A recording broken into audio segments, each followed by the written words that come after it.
आज कल्याणपुर हाउसिंग के तृणमूल कांग्रेस कार्यालय में तृणमूल कांग्रेस नॉर्थ ब्लॉक 2 की तरफ से आसनसोल नगर निगम के कई नवनिर्वाचित टीएमसी पार्षदों को सम्मानित किया गया।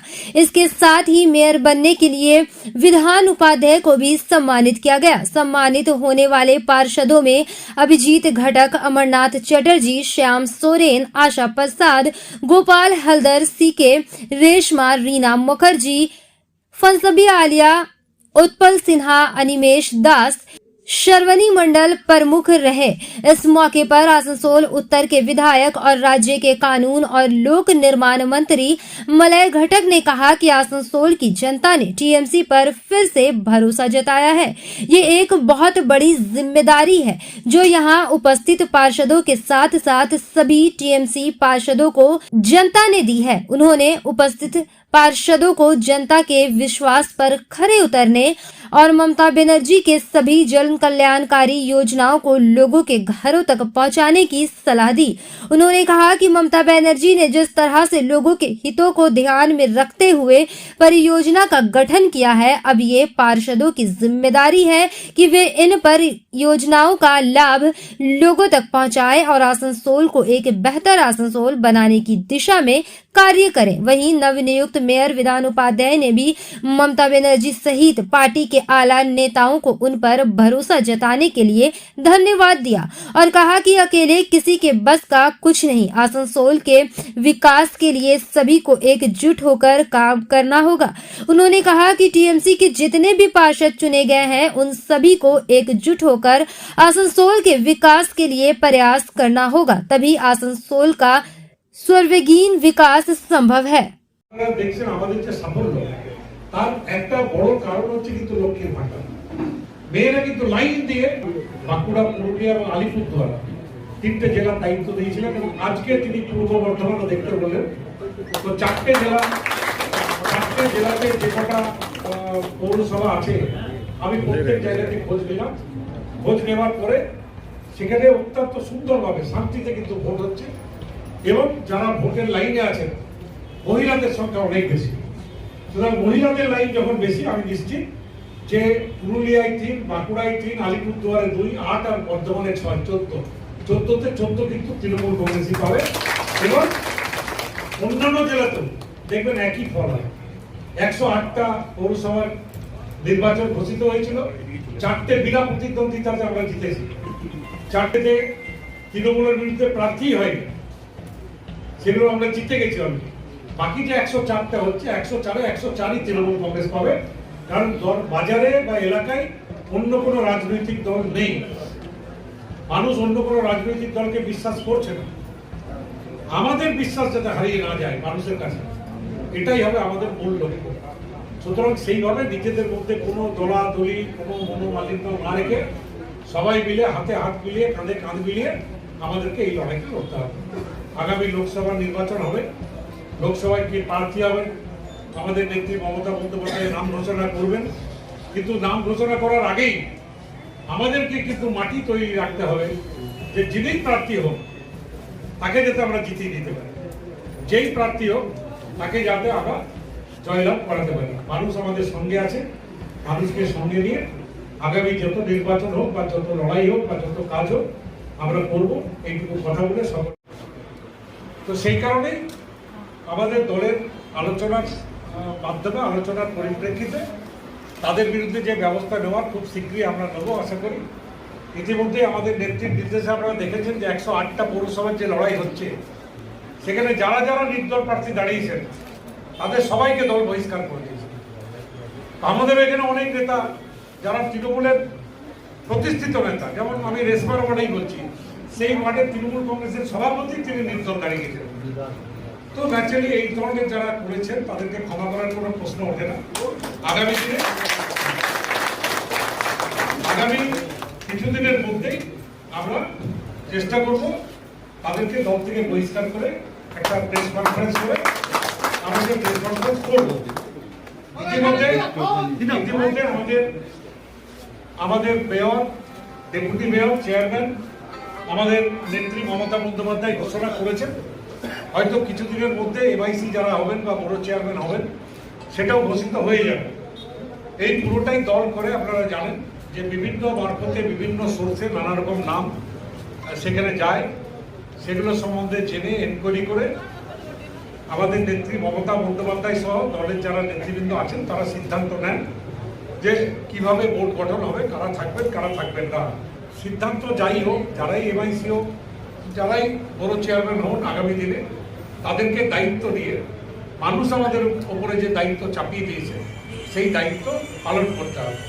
रानीगंज के मारवाड़ी रिलीफ अस्पताल के कर्मचारियों ने आज सीटू के बैनर तले वेतन वृद्धि की मांग पर अस्पताल के सामने विरोध प्रदर्शन किया। उनका कहना है कि पिछले 3 साल से वेतन वृद्धि को लेकर कोई समझौता नहीं हुआ है, जिससे इनको काफी कम वेतन पर यहां नौकरी करनी पड़ रही है। यहां कार्यरत कर्मचारियों का कहना है कि प्रबंधन से कई बार गुहार लगाने के बाद भी जब कोई नतीजा नहीं निकला तो आखिरी में इनको आज विरोध प्रदर्शन करना पड़ा। उन्होंने कहा कि कोरोना काल में भी इन्होंने अपनी जान की बाजी लगाकर मरीजों की सेवा की थी। इसके बाद भी वेतन वृद्धि को लेकर अस्पताल प्रबंधन आनाकानी कर रहा है। इनका कहना है कि अस्पताल में किसी कर्मचारी का वेतन 2000 तक, किसी का 3000 तो सबसे ज्यादा 6000 है। इस महंगाई के दौर में इतने कम वेतन में घर चलाना मुश्किल हो रहा है। 2020 के 26 दिसंबर को प्रबंधन को वेतन वृद्धि को लेकर ज्ञापन सौंपा गया था, लेकिन आज तक प्रबंधन की तरफ से इसको लेकर कोई बैठक नहीं हुई। जब भी बैठक की बात की जा रही है, प्रबंधन की तरफ से बहाने बनाए जा रहे हैं। अब उनके सब्र का बांध टूट गया है और ये वेतन वृद्धि की मांग पर आंदोलन पर उतारू हो गए हैं। सीटू नेता पूरन मांझी ने कहा कि इस महंगाई के दौर में कितने कम वेतन में घर चलाना मुश्किल है। यही वजह है कि उनकी प्रबंधन से मांग है कि अस्पताल के कर्मचारियों का वेतन बढ़ाया जाए। वहीं सीटू के एक अन्य नेता ने बताया कि प्रबंधन सिर्फ 1000 बढ़ाना चाहता है। उन्होंने कहा कि इससे पहले जब वेतन बढ़ाया गया था तब 1650 रुपए बढ़ाए गए थे। इस बार वेतन वृद्धि 1650 रुपए ज्यादा की होनी चाहिए, क्योंकि यही सरकारी नियम है। वहीं अस्पताल प्रबंधन की तरफ से एक प्रेस रिलीज जारी कर कहा गया है कि अस्पताल प्रबंधन वेतन वृद्धि को लेकर प्रदर्शनकारी श्रमिकों के साथ बैठक करने के लिए तैयार है। বক্তব্য এই দীর্ঘ 14 মাস ধরে আমাদের এখানে লড়াই চলছে। আমরা ম্যানেজমেন্টকে বারবার বলেছি, লিখিত চিঠি দিয়েছি, ওনাকে বসার ব্যাপারে বলা হয়েছে, উনি বসবো বলে চিঠি দিয়েছে কিন্তু বসেনি উনি। আর শুনুন, এই হাসপাতালে ম্যানেজমেন্ট যিনি সেক্রেটারি আছেন উনি আজ আছেন, কাল হয়তো চলে যাবেন। এই সম্পত্তি আমাদের, সেই জন্য আমরা করোনার সময় এখানে জীবন হাতে নিয়ে আমরা ডিউটি করেছি এবং 3 বছর পর যে নতুন বেতন চুক্তি হয় সেই বেতন চুক্তি করার ব্যাপারে আমরা বারংবার চিঠি দেওয়া সত্ত্বেও উনি কিন্তু কোনো হস্তক্ষেপ করতে চাইছেন না। আমরা চাই আগেবারে আমাদেরকে দেওয়া হয়েছিল 1650 আর 2500, আমরা চিঠি দিয়েছি যে 2500 সেটা আপনি মধ্যস্থতা করুন এবং মধ্যস্থতা করে আপনাকে নতুন বেতন চুক্তিতে অগ্রিম আলোচনা টেবিলে বসতে হবে। যদি আলোচনা টেবিলে না বসে আমরা এই যে আন্দোলন শুরু হয়েছে ধীরে ধীরে চলছে, আন্দোলন এই হাসপাতালের বাইরে হাসপাতালের পেশেন্টের সেবা করে হাসপাতালের আইন শৃঙ্খলা সব কিছু বজায় রেখে আমরা গেটের বাইরে আন্দোলনে আগুন জ্বালবো। এমন আন্দোলন আগুন জ্বালবো যেখানে যে হাসপাতালে যে ভারপ্রাপ্ত দায়িত্বপ্রাপ্ত আছেন যারা হাসপাতালের কর্তৃপক্ষ তাদেরকে গেটের ভেতরে ঢুকতে দেবো না যদি আগামী দিন বেতন চুক্তি না হয়। আমাদের যে নতুন বেতন চুক্তি সেই নতুন বেতন চুক্তি নিয়ে অবিলম্ব আলোচনা টেবিলে বসো। তার কারণ এই অগ্নিমূল্যের বাজার আমাদের কারো বেতন 3000, কারো 4000, 5000, খুব যদি বেশি হয় 6000, তার চেয়ে কারো বেশি বেতন নেই। আর জিনিসের এত দাম, এই অগ্নিমূল্যের বাজারে আমরা এই টাকাতে পেট চালাবো কেমন করে? সেই জন্য আমরা চাইছি, আমরা শান্তি শৃঙ্খলাভাবে আমরা আন্দোলন চালিয়ে যাচ্ছি। আমরা চাই ম্যানেজমেন্ট আলোচনা টেবিলে বসুক এবং আমরা যে চিঠি দিয়েছি সেই চিঠির পরিপ্রেক্ষিতে চলছে প্রায় 14 মাস হয়ে গেল। আমরা সিআইটো ব্যানারে, সিআইটো হসপিটাল এমপ্লয়িজ ইউনিয়ন, সিআইটোর ব্যানারে আমাদের আন্দোলন চলছে। হাসপাতালের আমি হসপিটাল এমপ্লয়িজ ইউনিয়ন সিআইটো সাধারণ সম্পাদক। नाम अपना? আমার নাম করণ মাঝি। आज आसनसोल उत्तर विधानसभा 1 की तरफ से बीएनआर स्थित टीएमसी भवन से एक रैली निकाली गई। इस रैली का मकसद भाजपा द्वारा बुलाए गए 12 घंटे के बंगाल बंद का विरोध करना था। इस रैली में टीएमसी पार्षद उत्पल सिन्हा, बबीता दास, राजेश तिवारी, डॉक्टर देवाशीष सरकार के अलावा टीएमसी नेता सुदीप चौधरी, भानु बोस, मदन मोहन चौबे सहित तमाम टीएमसी कर्मी और समर्थक उपस्थित थे। रैली बीएनआर तृणमूल भवन से शुरू होकर भगत सिंह मोड़ तक गई और फिर वापस तृणमूल भवन पर आकर खत्म हुई।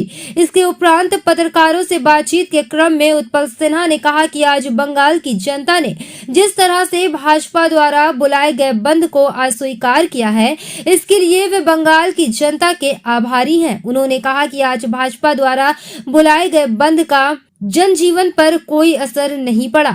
दुकानें खुली हैं, बाजार खुले हैं और परिवहन व्यवस्था पर भी कोई असर नहीं पड़ा। उन्होंने कहा कि इसका सीधा मतलब है कि बंगाल की जनता ने भाजपा को अस्वीकार कर दिया है। उत्पल सिन्हा ने आगे कहा कि हमने देखा है कि किस तरह से पिछले विधानसभा चुनाव और नगर निगम चुनाव में आसनसोल की जनता ने भाजपा जैसी सांप्रदायिक ताकत को धाराशायी किया है। वहीं टीएमसी पार्षद राजेश तिवारी ने दी भाजपा द्वारा बुलाए गए बंद को विफल बताया और इसके लिए उन्होंने भी आसनसोल की जनता को धन्यवाद दिया। उन्होंने बताया कि ममता बनर्जी के नेतृत्व में जिस तरह से राज्य में विकास के कार्य हो रहे हैं, उसके बाद इस पर प्रदेश में बंद के लिए कोई जगह नहीं है। বিধানসভায় তারা মিলিটারি দিয়ে পশ্চিমবাংলায় তারা নির্বাচন করেছিল। পশ্চিমবাংলার মানুষ রায় দিয়ে বুঝিয়ে দিয়েছে পশ্চিমবাংলার মানুষ 9 কোটি মানুষ স্বতঃস্ফূর্তভাবে মমতা বন্দ্যোপাধ্যায়ের সাথে আছে। পুরসভা নির্বাচনেও স্বতঃস্ফূর্ত থাকে, তারা আতঙ্কিত, তারা এই আতঙ্কের ভয়ে তারা বাংলা বন্ধ রেখেছিল। পশ্চিমবাংলার পথ চলতি মানুষ, দোকানদার, বাস, অটো থেকে শুরু করে সমস্ত মানুষ তার যোগ্য জবাব দিয়েছে। তার জন্য সমস্ত মানুষকে আমরা করজোড়ে ধন্যবাদ জ্ঞাপন করবার জন্য আজকের এই মিছিল। सिन और इलाके के कमरकुंडू क्षेत्र के गोपाल नगर के रहने वाले 26 वर्षीय मिलन माझी एक अनोखी अभियान पर निकले हैं। वे पैदल ही कोलकाता से लद्दाख तक की यात्रा करना चाहते हैं। इस क्रम में उन्होंने 22 फरवरी को हावड़ा ब्रिज से अपनी यात्रा की शुरुआत की थी। अपने सफर के दौरान कल मिलन माझी रानीगंज के वक्ता नगर के टॉप लाइन पहुंचे। यहाँ रानीगंज के बाइकर्स ग्रुप आर ग्रुप ने मिलन माझी का स्वागत किया। उनके रहने खाने का इंतजाम किया गया। इसके उपरांत आर ग्रुप के सदस्य अभिजीत मजूमदार, स्नेहाशीष मंडल, रोहित गोप, सुमन नायक ने मिलन माझी की पहचान अंडाल थाना प्रभारी के साथ करवाई। अंडाल थाना के शांतनु अधिकारी ने भी उनको उत्तरीय उड़ाकर सम्मानित किया और आज वे अपने सफर पर आगे निकल गए। मिलन माझी के पिता अनिल माझी एक चाय विक्रेता हैं और मिलन के इस सफर का उद्देश्य है कि वे अपने सफर के जरिए लोगों को पर्यावरण के बारे में जागरूक करना चाहते हैं। उनके इस सफर का नाम है एवरी स्टेप मैटर्स। পলিউশন যেভাবে হোক কম করুন, এই বার্তা নিয়ে আমি বেরিয়েছি যে সেটা যেভাবেই হোক সারাদিন অন্তত একটা এমন কাজ করুন যেটা পরিবেশের হিতে হোক, এটা পরিবেশকে সচেতনমূলক বার্তা দেয়, একটা যা নেক্সট জেনারেশন যাতে একটা সেফ জেনারেশন না পায়, তো সেইমূলক কাজ করুন। একটা সারাদিনে অন্তত একটা কাজ করুন যেটা পরিবেশকে সচেতনমূলক কাজ, যেটা ভালো হয় পরিবেশের জন্য। আচ্ছা, ইন্সপায়ার এটা কোথা থেকে হলেন যে পায়ে হেঁটে আমি লাদাখে পাড়ি দেবো? পায়ে হাঁটার ব্যাপারটা অনেকে আমাকে বলছে। প্রথম কথা আমি বলি যে ব্যাপারটা পায়ে হাঁটা পুরো ছিল না। আমারও ছোটোবেলা থেকে স্বপ্ন ছিল একটা ভালো নিজের টাকা একটা বাইক নেবো, সবারই থাকে, সব ছেলেরই স্বপ্ন থাকে একটা বাইক নিয়ে যাবো, সেটা লাদাখ। কিন্তু সেটা ফাইন্যান্সিয়ালি প্রবলেম থেকে হয়ে ওঠেনি সে ব্যাপারটা কখনো। অনেক কস্ট, এক্সপেন্সিভ কস্ট বলুন, মেনটেন্যান্স কস্ট বলুন, পেট্রোলের দাম অনেক বেশি, পারমিট অনেক কিছু ব্যাপার থাকে, লাইসেন্স ব্যাপার থাকে, সেগুলো আমার কোনোটাই নেই এই মুহূর্তে। তো আমি ভাবলাম ঠিক আছে, মেবি পরে কি হবে কি না হবে সেই আশা ছেড়ে দিয়ে আমি ভাবলাম পরের কথা পরে হবে। বাট এখন যেহেতু আমি ফিট আছি, আমার বয়স আছে, তো আমি কেন আমার নিজের স্বপ্ন পূরণ করতে পারি না, তো সেটার জন্যই পাই। আপনি যে ব্যাগটা নিয়ে যাচ্ছেন তাতে লেখা আছে একটা sentence, make every step count, মানে এই জিনিসটাকে আপনি সামনে আনুন, এটার বিষয়টাই যদি দর্শককে জানান। দেখুন, আমি প্রথমে বলি এটা একটা জাস্ট একটা ওয়ার্ড না, এটা একটা কী বলবো শিক্ষা, এটা যাতে মানুষ শিখ পায়, একটা ভালো খুব একটা উদ্দেশ্য, একটা বার্তা যে প্রতিটা সময় আপনাকে শেখাবে, জীবনের প্রতিটা পদক্ষেপ আপনাকে একটা নতুন কিছু শেখাবে। আমাকে শিখিয়েছে, আমি তার থেকেই শিখে ইন্সপায়ার হয়েছি। ছোটোবেলাতে অনেক ভেবেছিলাম একটা এক্সপেন্সিভ গাড়ি কিনবো, বাইক কিনবো, সবারই আমার একটা থাকে স্বপ্ন। ছোটোবেলায় আনম্যাচিওর ছিলাম, কিন্তু যখন ম্যাচিওরিটি এসেছে দিন বাই ডে বাই ডে, তখন বুঝতেছি যে না, রিয়ালিটি চেক অনেক আলাদা, রিয়ালিটি সম্পূর্ণ আলাদা। তো তো আমি চাইলেই হয়তো বাবাকে বলতে পারতাম, বা বাবা সেই জিনিসটা কোথা থেকে অ্যারেঞ্জ করতো, কীভাবে ধার দেনা, অর্থাৎ সেগুলো সব ছেড়ে দিয়েছি যে যখন নিজে করবো তো নিজেই করবো। স্বপ্ন যখন নিজে, আমি আগেই বলেছি সম্পূর্ণ করা। শুধুমাত্র বাইকের ড্রিম, তাছাড়া আর কিছু আছে মানে এই আপনার আমি- হাঁটার মধ্যে? হাঁটার মধ্যে অবশ্যই আছে। আমি এটা সব ইউথ জেনারেশনকে জানাতে চাই যে ফিজিক্যালি ফিট থাকুন, আপনাদের মনোবল বাড়ান, প্রবণতা বাড়ান, নিজেদের স্বপ্নের দিকে আরও এগিয়ে যান। আমি কোনো অ্যাথলিট নই, অনেকে আমাকে বলছে দাদা তুমি কি অ্যাথলিট? আমি কোনো প্রফেশনাল কোনো অ্যাথলিট না। আমি শরীরচর্চা করতে পছন্দ করি। তো নিজের শরীর ঠিক রেখে লাস্ট 2 বছর ধরে নিজেকে প্রিপেয়ার করেছি এই দিনটার জন্য, শুধু যে যখন যাব তো একটা মাইলস্টোন করে পেয়ে যাবো, যে জায়গা আমার স্বপ্নের সাথে একটা কোথাও না কোথাও একটা টার্গেট আছে, আমার একটা রেকর্ড সেট করার আছে, একটা ইউথকে দেখানোর আছে যে আপনারাও চাইলে আপনারাও পারবেন। আমি আজকে যখন রানীগঞ্জের বক্তনগর এরিয়ায় আপনি এসে পৌঁছালেন, আর গ্রুপের কাছ থেকে কীরকম সহযোগিতা পেলেন? তারা কিভাবে হেল্প করতে আপনার কাছে এগিয়ে এটা আমি হয়তো ভাষায় প্রকাশ করতে পারবো না ওনাদেরকে, মানে আমার কিছু বলার মতন কিছুই নেই। ওনারা লাস্ট 2 দিন ধরে আমাকে এত বেশি টাচে রেখেছেন, যবে থেকেই শুনেছেন যে আমি হাওড়াতের উদ্দেশ্যে এখানে আসছি আর কি, আমাদের এখান দিয়ে যাবো। যাত্রা কোথায় শুরু করেছেন? যাত্রা শুরু করেছি আমি 22 তারিখে সকাল 9:30 নাগাদ হাওড়া ব্রিজ থেকে। তো ওনারা তখন থেকেই ওয়েট করছিলেন, আমাকে বারবার ফোন করেছেন, আমি না आसनसोल नगर निगम के आरसीएच की अर्बन प्राइमरी हेल्थ केयर से जुड़ी स्वास्थ्य कर्मियों ने आज आसनसोल के नवनियुक्त मेयर विधान उपाध्याय को फूलों का गुलदस्ता देकर और उत्तरीय उड़ाकर सम्मानित किया। इस मौके पर मनोज चक्रवर्ती, प्रतिमा राय, गौरी चक्रवर्ती, लक्ष्मी टुडू, शिवानी चक्रवर्ती, रेखा राय, सीमा साहू आदि उपस्थित थे। इस मौके पर स्वास्थ्य कर्मियों ने समस्याओं के बारे में चर्चा की और आशा व्यक्त की कि आने वाले समय में मेयर उनकी समस्याओं की तरफ ध्यान देंगे। साथ ही उन्होंने नए मेयर को आश्वस्त किया कि वे हमेशा लोगों की सेवा के लिए तत्पर रहेंगे। वहीं विधान उपाध्याय ने भी स्वास्थ्य कर्मियों को आश्वासन दिया कि निगम प्रशासन हमेशा इनकी सभी परेशानियों में इनके साथ खड़ा रहेगा। আমরা আসানসোল মিউনিসিপ্যালিটি কর্পোরেশনের আরসিএইচ এর কর্মী। এখন বর্তমানে আমরা আরবান আশা। আমাদের যে নতুন মেয়র সাহেব বিধান উপাধ্যায় মহাশয়, তাকে আমরা একটা ছোট্ট সাক্ষাৎকারের মাধ্যমে পুষ্পস্তবক দিয়ে সম্বর্ধনা জানাতে এসেছিলাম। আপনার নাম? আমার নাম অর্পিতা রায়। कल बंगाल के 108 नगर निगम में चुनाव हुआ था। भाजपा द्वारा टीएमसी पर चुनाव में व्यापक धांधली और गुंडई करने का आरोप लगाते हुए आज बंगाल में 12 घंटे का बंद का आह्वान किया गया था। रानीगंज भाजपा की तरफ से आज राष्ट्रीय राजमार्ग 60 पर विरोध प्रदर्शन करते हुए पथ अवरोध किया गया। इस मौके पर भाजपा शहर मंडल के अध्यक्ष राजेश मंडल, सभापति सिंह संदीप गोप, राधेश्याम भगत सहित तमाम स्थानीय भाजपा कार्यकर्ता और समर्थक उपस्थित थे। भाजपा की तरफ से ये पथ अवरोध कुछ देर तक चला। रानीगंज से जाहिद अनवर की रिपोर्ट। बीजेपी की तरफ से आज हम लोग पूरे पश्चिम बंगाल में वर्तमान जो परिस्थिति है, राजनीति और लोकतंत्र का जिस तरह से हत्या किया जा रहा है, ये बर्दाश्त के बराबर नहीं। आज पश्चिम बंगाल के जनता को उनका जो विशेष अधिकार होता है मताधिकार, मत देने का, वो भी देने नहीं दिया जा रहा है। ज़बरदस्ती लूटा जा रहा है। यहाँ तक कि महिला, नारी, पुरुष, किसी भी तरह के व्यक्ति को छोड़ा नहीं जा रहा है। और इससे साफ पता चलता है कि पश्चिम बंगाल में लोकतंत्र में लूट तंत्र है। अभी आप देखेंगे कि पश्चिम बंगाल में ऐसी कई घटना हुई है जहाँ पर कि नारियों के साथ कई प्रकार के उत्पीड़न हुआ है, कई व्यक्तियों के घर को लूटा जा रहा है। तो जहां लूट तंत्र का जब शासन होगा तो लूट तंत्र मानसिकता के जितने भी व्यक्ति हैं, अराजक तत्व हैं, वो सामने आएंगे और इसी तरह का घटना होगा। विरोध में आज क्या किए हैं आप लोग? विरोध में हम लोग हमारे पार्टी के तरफ से भारतीय जनता पार्टी आज 12 घंटा की पश्चिम बंगाल का बंद का आह्वान किया है। उसी के तहत आज हम लोग भी रानीगंज में बंद को समर्थन करते हुए आज हम लोग सड़क जाम पर उतरे। क्या नाम है? राजेश कुमार मंडल, रानीगंज बीजेपी सभापति।